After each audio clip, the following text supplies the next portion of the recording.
Baik anak-anakku sekalian, Ibu akan menjelaskan tentang pewarisan sifat atau hukum Mendel. Nah, Ibu tidak bisa hadir di tempat, jadi Ibu membuat media ini untuk menjelaskan kepada kalian. Mudah-mudahan kalian bisa mengerti. Sebelum kita melangkah lebih jauh, ada beberapa istilah yang harus kalian ketahui, diantaranya gen, alela, homozigot, heterozigot, parental, filia, dan lain seterusnya. Ibu akan jelaskan satu persatu. Yang pertama adalah gen. Gen itu merupakan bagian kromosom yang membawa sifat tertentu. Contohnya kalau pada manusia itu gen yang membawa sifat warna kulit, gen yang membawa karakter rambut, misalkan gen yang membawa ciri golongan darah dan lain sebagainya.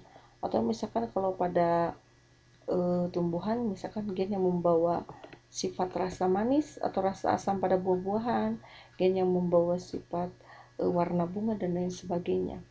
Kemudian gen di dalam tubuh kita itu seperti halnya kromosom, dia berada dalam kondisi berpasangan atau yang kita sebut dengan diploid ya. Nah, pasangan gen inilah yang kita sebut dengan istilahnya alela.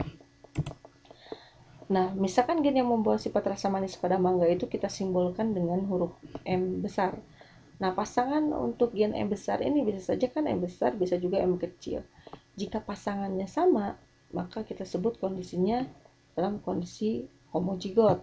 Jika pasangannya berbeda, kita sebut kondisinya heterozigot. Misalkan M besar ini kan bisa berpasangan dengan M besar lagi, kita sebut dengan homozigot dominan. Kalau M kecil berpasangan dengan M kecil lagi, kita sebut homozigot resesif. Atau bisa saja M besar berpasangan dengan M kecil, maka ini kondisinya kita sebut dengan heterozigot. Nah, huruf besar dan kecil pada penulisan genotip ini memiliki arti. Huruf besar itu berarti dia menandakan sifat dominan, yaitu sifat yang muncul dan terlihat, sedangkan huruf kecil itu merupakan simbol untuk sifat yang resesif. Sekali lagi, sifat resesif itu merupakan sifat yang terkalahkan oleh sifat dominan. Dia tidak akan muncul sifatnya karena yang terekspresikan kemudian sifat dominan. Akan tetapi sekali lagi, sifat-sifat resesif itu tetap akan diwariskan kepada keturunannya. Kalian bisa lihat dan baca sendiri slide-nya nanti ya. Kemudian, apa itu genotip dan fenotip? Genotip ini merupakan kombinasi gen yang akan mengekspresikan suatu sifat, sedangkan fenotip adalah sifat yang terekspresikan dari suatu genotip. Misalkan genotip pada mangga itu bisa M besar, bisa M besar M kecil, dan M kecil M kecil. Maka fenotipnya apa? Fenotipnya untuk M besar dan M besar M kecil karena dia memiliki sifat dominan ini, maka fenotipnya manis. Dan M kecil ini merupakan sifat resesif yang asam tadi, maka dia akan terekspresikan rasa asamnya atau fenotipnya rasa asam ya. Nah, pada pewarisan sifat kita tidak bisa lepas dari istilah parental dan filial. Parental itu tentu saja induk dan filial itu adalah keturunan. Di sini kalau pada beberapa penulisan si parental itu ditulis dengan P besar dan filialnya dengan huruf F ya. Kemudian angka di belakang filial itu biasanya menunjukkan keturunan dari generasi keberapa, misalkan ya.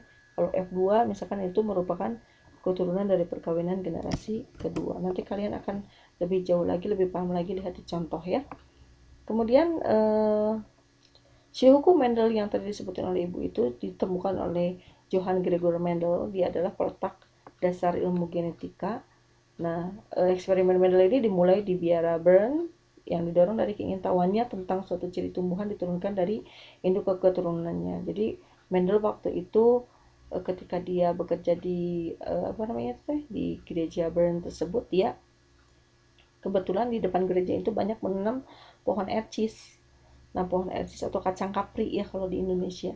Nah, dari situ ternyata kacang kapri itu memiliki variasi yang sangat banyak yang kemudian Mendel lihat itu berpola gitu. Ada polanya tentang pewarisan sifat dari kapri generasi sebelumnya ke kapri generasi-generasi terbaru. Nah, dari situ dia mulai ada ide untuk meneliti, dan hasil penelitian itu ternyata mewariskan dua hukum Mendel. Hukum Mendel yang pertama yang disebut dengan hukum pemisahan atau segregasi, dan hukum Mendel yang kedua yang disebut dengan independent assortment atau hukum berpasangan secara bebas. Yang mendasari hukum Mendel pertama adalah yaitu yang pertama adalah gen, yang mana gen ini memiliki bentuk-bentuk alternatif yang mengatur variasi pada suatu karakter. Setiap individu membawa sepasang gen, sekali lagi sepasang itu satu dari induk jantan dan satu dari induk betinanya. Jika sepasang gen ini merupakan dua alel yang berbeda, alel dominan ini akan lebih terekspresikan sekali lagi dibandingkan dengan alel resesif, tapi tentu saja si alel resesif ini akan tetap diwariskan kepada keturunannya. Nah, hukum Mendel pertama ini sebetulnya lahir dari percobaan Mendel. Dia mengawinkan individu dengan satu sifat beda. Contohnya misalkan begini, ibu mengawinkan misalkan mangga yang rasanya manis, kemudian mangga yang rasanya asam. Ternyata seluruh keturunannya adalah mangga ini bersifat manis. Berarti bisa disimpulkan bahwa manis ini merupakan sifat dominan dibandingkan dengan rasa asamnya. Karena rasio fenotipnya 100% manis. Nah, jika F1 yang tadi kita silangkan sesamanya, F1-nya kita jadikan P2 atau parent yang kedua, kita silangkan sesamanya sesuai dengan hukum Mendel yang pertama, bahwa gen-gen yang berpasangan itu pada proses pembentukan gamet akan dipisahkan ke dalam gamet-gamet yang berbeda. Kemudian si gen tersebut akan mengalami fertilisasi secara acak. Ya, si M besar ini bisa kawin dengan M besar, bisa M besar ini kawin dengan M kecil. Sehingga hasilnya seperti ini, M besar dan M besar M kecil. Begitupun ini bisa kawin dengan ini, bisa juga kawin dengan ini. Sehingga didapatkan M besar M kecil dan M kecil M kecil. Nanti didapatkan rasio fenotipnya. Yang tiga ini karena dia memiliki sifat dominan, maka dia akan berasa manis. Sedangkan yang satu ini sifat ekspresinya akan muncul, yaitu sifat asam. Sehingga didapatkan rasio fenotip 3:1. Nah, menurut hukum Mendel yang kedua, dia menyatakan bahwa jika dua individu memiliki dua pasang atau lebih sifat, maka diturunkannya sepasang sifat secara bebas tidak bergantung satu dengan yang lainnya. Misalkan, pada persilangan dihibrid, mangga besar dan manis disilangkan dengan mangga kecil dan asam. Misalkan besar manis disilangkan dengan mangga kecil asam, didapatkan 100% mangganya besar manis.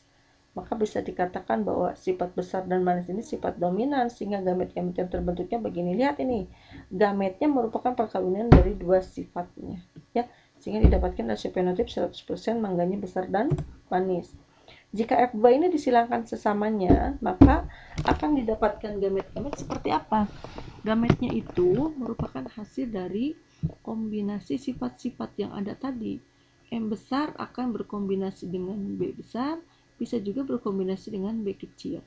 Atau M kecil ini bisa berkombinasi dengan B besar, menghasilkan gametnya begini, bisa berkombinasi dengan B kecil menghasilkan gamet seperti ini. Hal yang sama juga terjadi pada individu yang ini, ya. Kemudian kita pakai cara papan catur seperti ini. Satu gametnya disimpan secara horizontal, gamet-gamet dari individu lain kita tempatkan secara vertikal. Nanti ini dikawinkan semuanya, gamet ini bertemu semuanya, ya.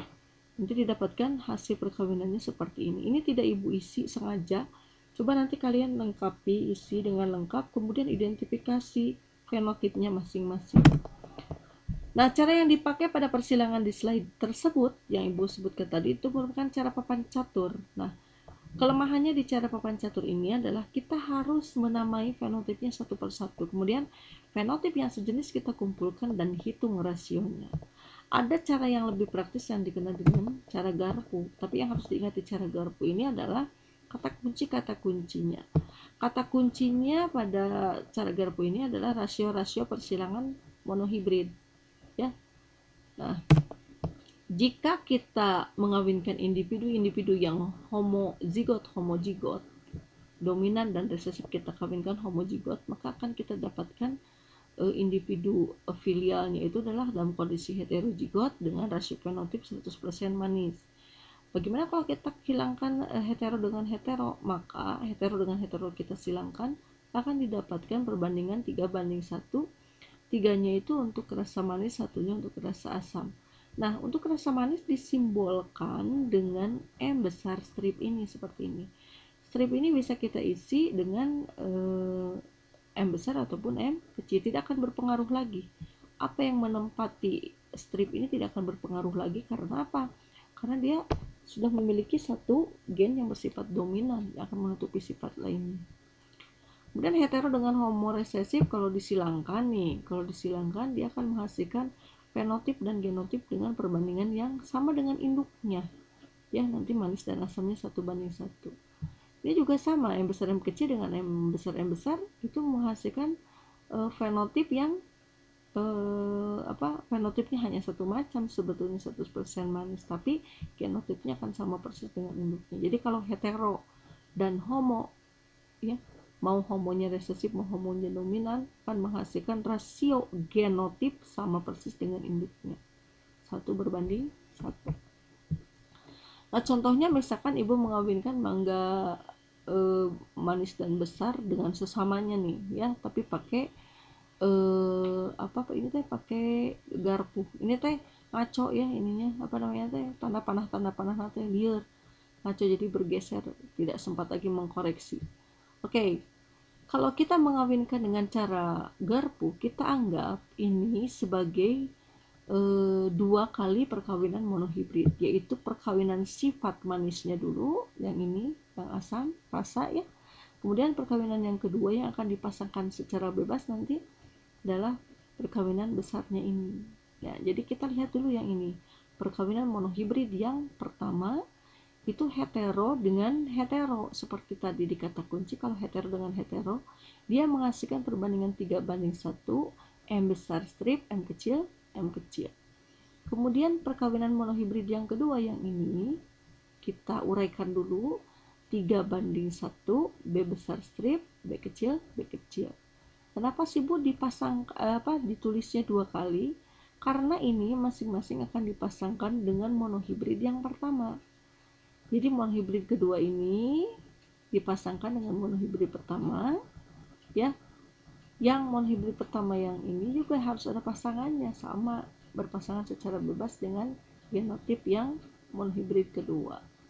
Nah, sehingga didapatkan hasil akhirnya itu adalah 9 manis besar.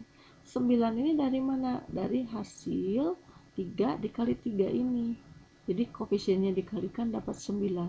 Langsung dapat fenotipnya, yang ini manis, yang ini besar. Tidak usah lagi ditulis genotip karena yang diminta rasio fenotip. Dan seterusnya ini 3 dikali 1, 3 manis kecil, 3 asam besar ini ya.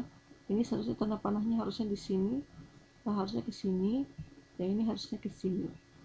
Ya, 1 asam kecil. Sehingga didapatkan rasio fenotipnya 9:3:1.